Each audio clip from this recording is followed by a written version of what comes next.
Daniel Morrison had negotiated contracts worth millions, managed boardrooms filled with competing egos, and built a consulting firm that people in his industry described as flawlessly efficient. Yet the task of planning his daughter Emma's 5th birthday party felt like stepping into entirely foreign territory. At 36, Daniel prided himself on being a problem solver. He had been a single father for 2 years now, ever since his wife, Claire, had died in a car accident that still haunted him during sleepless nights. Business he could control. Grief he could manage by burying himself in work. But when it came to his daughter, none of his polished strategies or analytical frameworks seemed to apply. Emma deserved more than efficiency. She deserved joy, magic, and the kind of birthday party she would remember for years. That was the part Daniel struggled with. He wanted to create a celebration that lit up her small world, but he didn't know how to do balloons, magic tricks, or fun themes. He had no instinct for glitter, streamers, or child-friendly entertainment. He could negotiate corporate mergers with ruthless precision, but how did one conjure the perfect birthday memory for a little girl who had lost so much, so young? His assistant had taken pity on him after watching him attempt to research children's entertainers online. She recommended Sunshine Entertainment, a company known for sending out performers to kids' events. Relieved, Daniel agreed without much thought, barely skimming through the website. The assistant booked their most popular act, Bubbles the Clown. A confirmation email had arrived, giving Daniel a phone number and a promise that Bubbles would show up on Saturday afternoon with everything needed. Daniel told himself it was under control. But when the doorbell rang 30 minutes before the first little guests were due, Daniel opened the door to find not some cartoonish caricature, but a woman whose presence caught him completely off guard. She stood there in a carefully tailored, brightly colored clown costume that somehow managed to be playful without being garish. A large duffel bag was slung over one shoulder, and her rainbow wig and painted face should have made her look silly. Yet her warm brown eyes radiated intelligence, kindness, and something deeper, something Daniel couldn't immediately name. "Hello, Mr. Morrison," she said brightly, her smile warm and confident. "I'm Bubbles, here for Emma's birthday celebration." For a moment, Daniel just stared. He had expected balloons, squeaky shoes, and maybe some forced cheer. Instead, the woman before him projected a blend of professionalism and genuine enthusiasm that felt different. "Come in," Daniel managed, stepping aside. As she carried her supplies inside, Daniel noticed the graceful way she moved. Quick, efficient, but never hurried. She set down her bag and began unpacking items with the precision of someone who clearly knew her craft. Colorful scarves, juggling balls, props for tricks, and sound equipment appeared in neat order. She tested each piece with meticulous care, checking the speaker system, arranging chairs, and even surveying the living room as though calculating exactly how to transform it into a stage of laughter. "You seem very prepared," Daniel observed, unable to hide his curiosity. Bubbles looked up from her work, her painted face lighting with a smile. Children deserve more than noise and chaos. Entertainment should respect their intelligence. If you want to truly capture their imagination, you can't just wear a costume. You have to create experiences that feel real to them. Her words struck Daniel as unusual. This wasn't someone winging it for an easy paycheck. This was someone who believed in what she was doing. Before he could ask more, light footsteps sounded from the stairs. Emma appeared, small hands gripping the railing as her wide eyes locked on the colorful stranger in the living room. She froze, then gasped, her face glowing in a way Daniel had almost forgotten it could. "Are you really a clown?" Emma whispered, halfway between awe and disbelief. Bubbles knelt gracefully until she was eye level with Emma. "I am really someone who loves making children laugh," she said, her voice soft but animated. "And I heard today is your very special birthday." Emma's lips parted in an irrepressible smile, and she darted forward with a kind of excitement Daniel hadn't seen in her since before Claire died. The party began soon after, and for the next 2 hours, Daniel witnessed something extraordinary. Bubbles didn't just juggle or tell silly jokes. She wove magic, real magic, at least in the eyes of the children. Colorful scarves disappeared and reappeared in unexpected places. Cards transformed in her hands.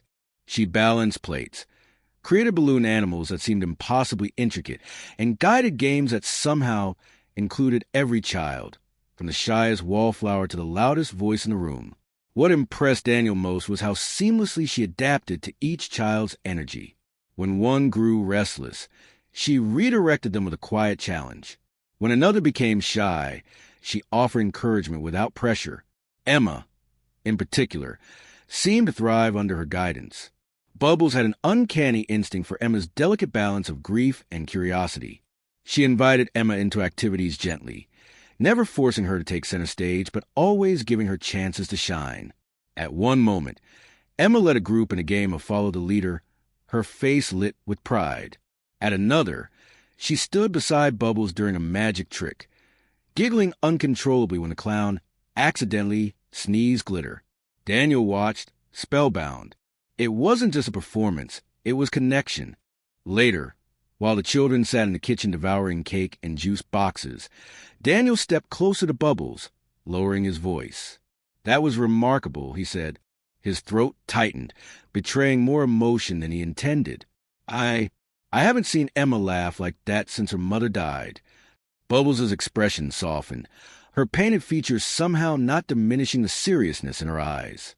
"Loss changes children in ways adults don't always see," she replied gently. "Sometimes they learn to guard their happiness, as if joy might betray the memory of the person they've lost." The accuracy of her observation hit Daniel like a blow. His chest ached, because she was right. Emma often seemed cautious about joy, as though happiness was something fleeting, dangerous even. "You speak like someone with training," Daniel said carefully.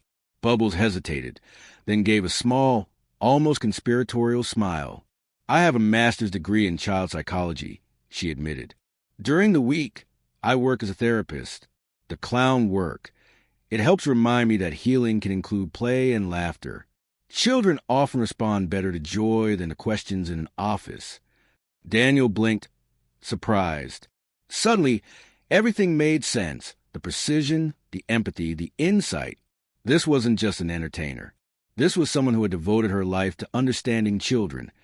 Someone who had chosen to step into a rainbow costume to meet them where they were. "So this isn't just entertainment for you," Daniel murmured. "It's therapy disguised as fun," she said simply. When the last child had been picked up by their parents, the balloons deflated, and the house grew quieter again, Daniel found himself reluctant to let her go. Emma had laughed until her cheeks hurt. She had been radiant, alive in a way Daniel had feared he might never see again. As Bubbles packed up her supplies, Daniel cleared his throat. "Would you consider staying for dinner?" he asked, surprising even himself with the words. "Nothing elaborate, just pizza. I think Emma would love more time with you." "And so would I." Bubbles paused, her eyes glimmering with something unreadable. Then she gave him a smile that felt warmer than the painted one. "I'd need to wash off the makeup first," she said with a playful tilt of her head. "My name is actually Dr. Rachel Stevens. And yes, I like that." When Rachel returned from the guest bathroom, her rainbow wig and painted smile were gone. In their place was a woman with soft brown hair pulled into a neat ponytail, eyes that sparkled with intelligence, and a presence that seemed to fill the room with quiet calm. Without the costume, Daniel noticed details he hadn't before. The way she carried herself with assurance, the gentleness in her expressions, the kind of patience that only came from years of working with children. Over takeout pizza, the three of them sat together around the kitchen island. Emma peppered Rachel with questions, her 5-year-old curiosity boundless. "Do clowns live in circuses all the time? Do you eat pizza with your clown friends? Do you have magic in your pockets, even when you're not at parties?" Rachel answered each question with warmth and humor, but never with condescension. She spoke to Emma as though her questions mattered, as though they weren't silly at all. To Emma, this was proof enough that Rachel was special. At one point, Emma tilted her head and asked with childlike bluntness, "Do you think my daddy needs clown medicine too?" Daniel froze, startled, but Rachel didn't miss a beat. She glanced at him, her eyes filled with understanding, then looked back at Emma. "I think your daddy has been very busy taking care of you," she said gently. "And sometimes grown-ups forget to take care of their own hearts. Laughter helps remind them, too." The remark, simple as it was, touched Daniel more deeply than he wanted to admit. That evening became the first of many. Rachel began visiting casually, sometimes for dinner, sometimes for outings with Emma to the park or library. At first, Daniel told himself it was about Emma. His daughter was thriving under Rachel's influence, laughing more, opening up about her mother in ways she hadn't before, finding new courage in play. Rachel knew how to guide Emma's emotions, how to recognize when she needed comfort versus when she needed challenge. It was as though she saw Emma's invisible struggles and gently lifted them away piece by piece. But over time, Daniel couldn't ignore the way Rachel also affected him. For years, his life had been about survival, balancing grief, single parenthood, and the relentless demands of his firm. He hadn't realized how heavy the silence in his home had become until Rachel began filling it with her presence. She asked questions that went deeper than polite conversation, and she listened in ways that made Daniel feel seen, not just as a widower or father, but as a man still capable of growth. 6 months after the birthday party, on a quiet evening after Emma had gone to bed, Daniel found himself speaking words he hadn't planned. "I need to be honest with you," he said as they sat on the back porch, mugs of tea warming their hands against the cool night air. "At first, I thought what you were doing for Emma was just professional. But somewhere along the way, it became more. I've started to look forward to your company. For myself, not just for her." Rachel's eyes softened, but she didn't smile immediately. She set her mug down carefully. "Daniel, that complicates things. Emma isn't just a child in one of my cases. She's your daughter. She's already been through so much.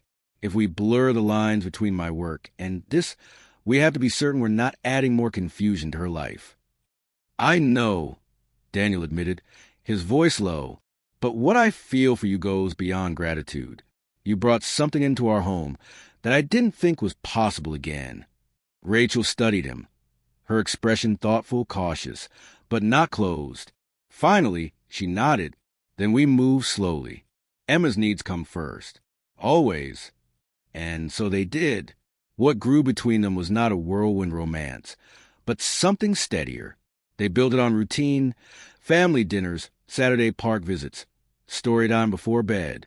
Emma came to see Rachel not just as the clown doctor, but as someone she could trust, someone safe. Daniel found himself rediscovering laughter, not the polite chuckles he used in boardrooms, but the unguarded kind that came when Rachel teased him for his serious cooking attempts or when she beat him soundly at card games. 18 months later, with careful thought and Emma's blessing, Daniel and Rachel married. The ceremony was small, but filled with meaning. Emma, radiant in a flower girl dress, scattered petals down the aisle, her laughter ringing out like a bell. Daniel stood at the altar, watching Rachel walk toward him, and thought about the strange, beautiful way life had unfolded.